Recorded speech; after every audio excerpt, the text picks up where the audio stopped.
नमस्कार, मैं राजीव कुमार। आप लोगों के साथ विजुअलाइजेशन जो मेरे ऑडियो चल रहा है उसका लास्ट है, जिसमें मैंने आप लोगों को कहा था ऑडियो में कि आप लोग एक्सरसाइज के माध्यम से बहुत अच्छी तरह विजुअलाइज कर सकते हैं। विजुअलाइज 2 प्रकार से होते हैं, जागृत अवस्था और अर्ध जागृत अवस्था। अर्ध जागृत अवस्था श्रेष्ठ माना गया है, इसलिए मैंने कहा था कि अर्ध जागृत अवस्था में जाने के लिए 3 एक्सरसाइज हैं।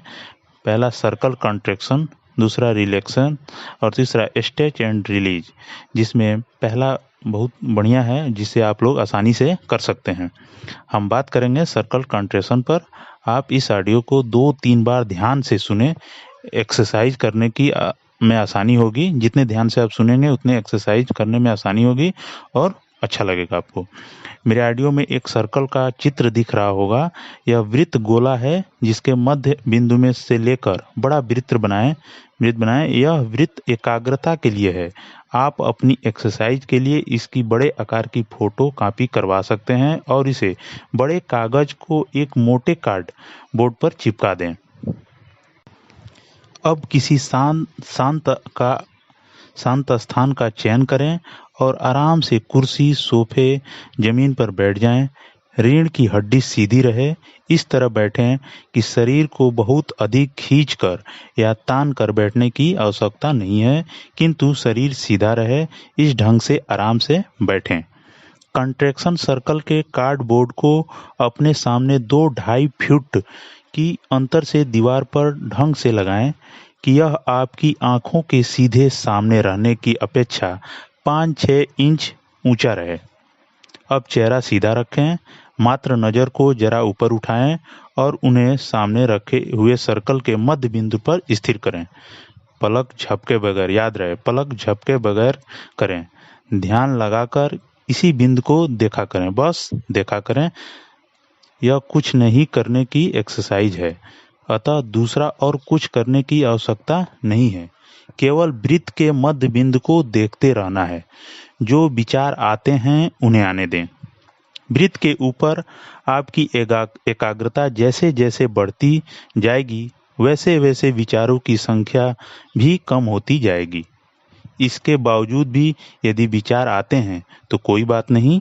विचार आते हैं या नहीं अथवा कितने विचार आते हैं आदि बातों पे ऊपर ध्यान देने की आवश्यकता नहीं है।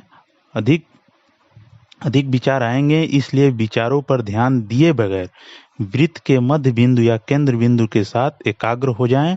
विचारों को जब महत्व ही नहीं मिलेगा तो वह अपने आप चले जाएंगे। वृत्त के मध्य बिंदु पर एक नज़र से या पलक झपके बगैर देखते रहने के कारण आंखों में पानी भी आना सामान्य बात है, किंतु एकाग्रतापूर्वक ध्यान जारी रखें।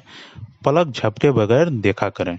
एकाग्रता के बढ़ने के साथ साथ शरीर की हलचल भी कम होने लगेगी और शरीर स्थिर होने लगता है।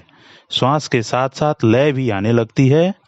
अब जब आंखें भारी होने लगें तब धीरे से आंख बंद करें और अपना ध्यान श्वास प्रश्वास के आने जाने की प्रक्रिया पर स्थिर करें।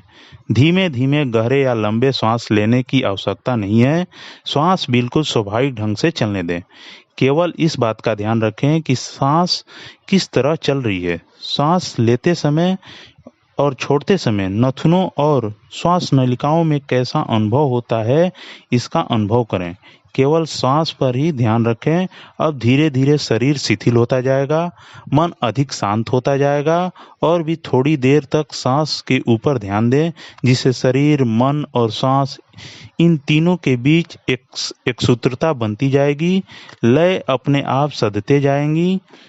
जब न तो आंखें खोलने की इच्छा होती हो और न ही शारीरिक हलचल करने की, तब अर्थात केवल शांति, तंद्रता और स्थिरता का आभास होता हो, तो समझ लें कि आप अर्ध जागृत अवस्था में हैं। अर्ध जागृत अवस्था शरीर की स्थिर और मन को शांति अवस्था है। अब आप अर्ध जागृत अवस्था में आ चुके हैं। आप अपने स्क्रिप्ट को याद करें, अपने विजुलाइज बोर्ड को ध्यान से देखें और विजुलाइज करें और अपनी मनचाही जिंदगी बनाएं। धन्यवाद।